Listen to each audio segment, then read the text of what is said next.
E o Ministério Público de São Paulo denunciou o candidato a vice-presidente pelo PT, Fernando Haddad, por corrupção passiva, lavagem de dinheiro e formação de quadrilha. O Ministério Público de São Paulo denunciou o candidato a vice-presidente pelo PT, Fernando Haddad, por corrupção passiva, lavagem de dinheiro e formação de quadrilha. O Ministério Público de São Paulo denunciou o candidato a vice-presidente pelo PT, Fernando Haddad, por corrupção passiva, lavagem de dinheiro e formação de quadrilha. Fazer do Lula o nosso presidente, subir a rampa com ele dia 1º de janeiro, fazer o país resgatar a sua dignidade, sua esperança, seus sonhos, né? Tá tão pouco abandonados e que vão ser resgatados por essa grande liderança que é o presidente Lula. A gente está muito feliz de estar reunido em torno dele, todos os progressistas do país, querendo que ele volte a nos governar a todos, a nos liderar a todos. Se Deus quiser, a justiça vai ser feita e ele vai estar entre nós. Um abraço para vocês. Minhas amigas e meus amigos, fui grande amigo de Chávez e lutamos juntos em favor dos povos oprimidos da América Latina. Nessa luta, eu conheci Nicolás Maduro, que me surpreendeu desde o primeiro momento por sua competência, o amor por seu povo e, principalmente, pela grande afinidade de pensamento com o presidente Chávez, em especial na defesa dos mais pobres. Não quero interferir em um assunto interno da Venezuela, mas não posso deixar de dar meu testemunho sincero. Maduro, presidente, é a Venezuela que Chávez sonhou. Já vamos pegar esse de Rondônia agora. Vou colocar Fátima Bezerra e a Maria do Rosário em cima dele. Isso não, sabe, porque eu até tirei o sarro da Clara antes, porque fica procurando o que fazer. Faz um movimento das mulheres contra esse filho da puta. É isso. Cadê as mulheres de grelo duro, né, do nosso partido, porra? Caralho. E nós precisamos disputar o poder político. Que através do poder político na democracia, por exemplo, Moema citava Cuba. Eles fizeram uma revolução, mas não fizeram uma revolução. Esse é o nosso problema. A gente conquistou o poder pela via do voto. E pela via do voto, dentro da democracia que está estabelecida, a gente, por enquanto, está tendo que jogar com as regras dele. Esse é o problema. A gente não tem cara de banana. Grande ato público em defesa da democracia e contra o golpe. Sexta-feira, dia 18, concentração às 14 horas em frente ao Liceu Paraibano. Querem dar um golpe no povo e acabar com Bolsa Família, com a Minha Casa Minha Vida, o ProUni, o Pronatec e várias conquistas sociais. Querem dar um golpe no povo e acabar com o aumento anual do salário mínimo e da aposentadoria. Querem dar um golpe no povo e acabar com o SAMU, o Mais Médicos e as UPAs. Querem dar um golpe no povo e acabar com a distribuição de renda para manter os privilégios dos banqueiros. Somos contra o golpe. Nós vamos promover o desencarceramento de pessoas que cometem pequenos delitos, que é hoje o maior contingente de prisioneiros. Nós vamos promover o desencarceramento de pessoas que cometem pequenos delitos, que é hoje o maior contingente de prisioneiros. Pelotas é cidade polo, né? Claro. Exportadora de viado. 320 mil habitantes. Jesus Cristo sofreu mais do que nós. Tiradentes foi crucificado. E somente depois de mais de 100 anos que ele foi transformado em herói. Se a gente tem que pagar esse preço, vamos pagar. Que ano é isso? 98. Que, portanto, não tinha que ficar preocupado com disputar a eleição. Tinha que se pensar em organizar a sociedade. Dali 20 ou 30 anos, a gente iria ter 30% da sociedade já socialista, e aí sim a gente poderia disputar o poder e ganhar. Mas eu não vou viver mais 30 anos. E eu quero chegar ao poder logo. Pragmaticamente. O que eu faço com o Olívio Dutra, que vai ser candidato a governador? Eu peço para ele não ser candidato e ficar organizando a sociedade socialista? Ou eu quero que ele ganhe as eleições gente vai mudando a relação do Estado com a sociedade e vai contribuindo. Do campo e da cidade para a construção de uma sociedade socialista. E é assim que nós enfrentaremos os conservadores. É assim que nós vamos enfrentar os conservadores. Radicalizando a luta de classe. Mas qual vai ser o nosso diálogo com esse setor? Com o setor conservador? Veja, o setor conservador é perigoso porque lança suas garras na consciência da classe trabalhadora. É nela que nós temos que nos defender contra essa ofensiva conservadora. E não no diálogo com eles. E eu espero contribuir com isso que o Gramsci chamava de intransigência, com um pequeno poeminha final do Brecht, do Bertolt Brecht, que dizia numa situação onde alguém da direita, ao ser flagrado no seu trabalho miserável de fazer o jogo da direita, pelos trabalhadores, tentava argumentar com os trabalhadores que, no fundo, ele tinha posições de direita, mas ele era uma pessoa boa. Né? Ele era uma pessoa que tinha ideias próprias, que não se vendeu, que tinha convicções, que era uma pessoa sábia. Né? E o Brecht, então, responde nesse poema o seguinte: é verdade, você é uma pessoa boa, porque tem convicções, mas quais são essas suas convicções? Você diz que é sábio, mas a quem serve a sua sabedoria? E contra quem ela é usada? Você diz que tem amigos, mas você tem amigos entre as pessoas que são boas ou entre os adversários? Você diz que não pode ser comprado, mas um rio que arrasa tudo numa inundação, ou um raio que fulmina uma casa, também não pode ser comprado.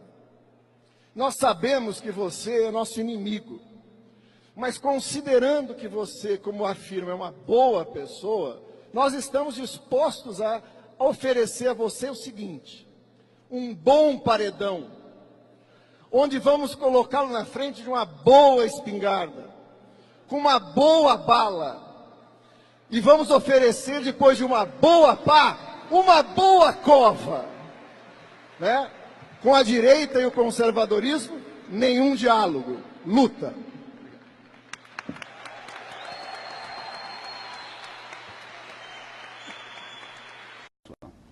O que eles estão fazendo é o seguinte: como é que você faz para aumentar o tamanho do Estado? Vamos pensar como se nós fôssemos socialistas querendo implementar aqui o socialismo. Então eu tenho aí uma economia produtiva, gente que trabalha, eu tenho que tirar o dinheiro do bolso deles. Mas eles, obviamente que eles são submissos, porque afinal de contas eu sou o poder, eles não são.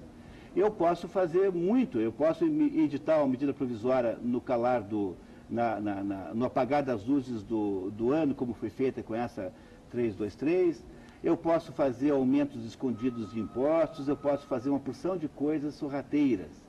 Mas eu preciso de uma certa legitimidade mesmo assim, quer dizer, eu preciso mostrar alguma razão para a população para fazer isso. Ora, então, o que eu tenho que fazer? Qual é a estratégia fundamental que você e eu usaríamos caso estivéssemos no lugar deles? Nós temos que criar a ideia de que todo mundo na sociedade é inimigo de todo mundo. Porque se todo mundo é o mundo, então tem que ter alguém que faça uma espécie de arbitragem dessas inimizades. Essas inimizades têm que ser arbitradas por alguém, e esse alguém é o Estado. Então, como é que eu faço isso? Eu crio, por exemplo, um incentivo absolutamente sem cabimento a todas as reivindicações de minorias. Eu crio a ideia de que os pretos são inimigos dos brancos, ou o contrário. Eu crio a ideia de que os homens e as mulheres são inimigos. Imagine, o planeta Terra tem 7 bilhões de habitantes. Se não fosse. Claro que não tem 14 bilhões de homens e mulheres que geraram 7 bilhões, porque alguns são irmãos, né? Então, deve haver pelo menos um pouco mais do que 7 bilhões de homens e mulheres que já existiram e que produziram esses 7 bilhões de habitantes que tem hoje. Será que a humanidade, que foi capaz de reunir homens e mulheres voluntariamente para produzir 7 bilhões, foi feita? Se esse processo foi feito por um processo de inimizade, de conflito, você acredita nisso de verdade? Você é inimigo da sua mulher? A sua mulher é a sua inimiga? Será possível que a gente imagine que homens e mulheres são de fato inimigos e que é preciso ter uma intermediação do Estado para que eles deixem de ser? Olha, uma vez eu perguntei para uma investigadora de uma delegacia da mulher, perguntei assim: vem cá, o que acontece aí na delegacia da mulher quando uma mulher apanha da vizinha e vai lá reclamar que apanhou da vizinha? o que vocês fazem? Eu falei assim, nada. Eu disse, mas como nada? Não, porque a gente só atende aqui quando o agressor é homem. Então, peraí, então não é delegacia da mulher, é delegacia contra o homem. Assim, não, é justamente isso que é mesmo. Ou seja, então o que acontece quando você precisa criar um superestado com superpoderes? Você precisa inventar briga em cada canto da cidade. Então você tem que inventar a ideia de que o cartola do futebol é inimigo do torcedor. Aí você gera um estatuto do torcedor. Você tem que criar a ideia de que o jovem é inimigo do velho, então cria o estatuto do idoso. Tem que criar a ideia de que o branco é inimigo do preto, então se cria as leis de proteção e de anti-preconceito racial. Tem que criar a ideia de que os patrões são inimigos dos empregados, daí tem que criar a justiça trabalhista e mais o PROCON e não sei o que o consumidor é inimigo do patrão. Então, como é que é feito isso? É feito de uma maneira que pareça que todos os indivíduos na sociedade estão em embate, estão em distúrbios, estão em inimizade permanente. E como todo mundo então não para de brigar, quem é que aparece para resolver o problema? É o sacrosanto Estado, que aparece então com seus mecanismos repressores. Eles não dão destaque ao apartamento do Gedel como deram no meu triplex. Baixa a cabeça para ninguém, é que não tem nesse país uma viva alma mais honesta do que eu. Nem dentro da Polícia Federal, nem dentro do Ministério Público, nem dentro da Igreja Católica, nem dentro da Igreja Evangélica, nem dentro do sindicato, nem no meio de vocês. Lamentavelmente, no Brasil, o voto não é ideológico. Lamentavelmente, as pessoas não votam partidariamente.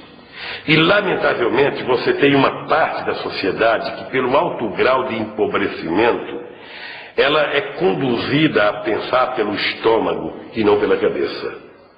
É por isso que se distribui tanta cesta básica. É por isso que se distribui tanto ticket de leite. Porque isso, na verdade, é uma peça de troca em época de eleição. E assim, você despolitiza o processo eleitoral, você trata o povo mais pobre da mesma forma que Cabral tratou os índios quando chegou no Brasil, né, tentando distribuir bijuterias, espelho para ganhar os índios, ele distribui alimentos. O ex-presidente Lula enfatizou que foi condenado sem provas, mas na sentença o juiz Sérgio Moro fez uma síntese das evidências documentais do processo. Nas 216 páginas da sentença, o juiz Sérgio Moro explica em quais provas ele se baseou para condenar Lula.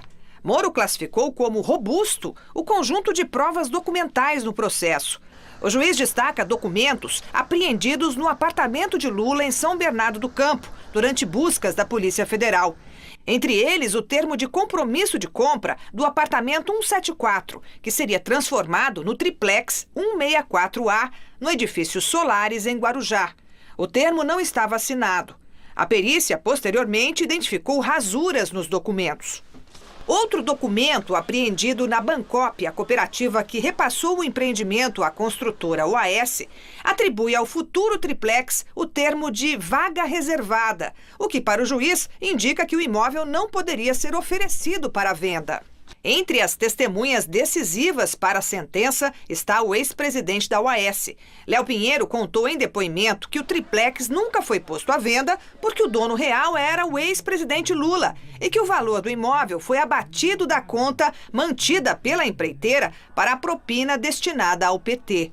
Ele também entregou uma série de documentos que, para o juiz, comprovam a execução da reforma no apartamento a pedido de Lula e da mulher dele, Marisa. No despacho, Sérgio Moro admite que o depoimento de Léo Pinheiro é questionável, já que, como criminoso, ele tem interesse na redução da pena. Porém, o juiz afirma que isso não significa que o teor não possa ser verdadeiro. E cita mensagens eletrônicas trocadas entre Léo Pinheiro e executivos da OAS, que, para o juiz, provam que o projeto de reforma do triplex foi aprovado pelo ex-presidente. Em uma delas, de fevereiro de 2014, o engenheiro Paulo Gordilho diz que o projeto do chefe está pronto e que a visita da madame pode ser agendada. Para o juiz, uma referência a Marisa Letícia. Léo Pinheiro responde que o Fábio desmarcou. Para Moro, Fábio Luiz Lula da Silva, filho de Lula.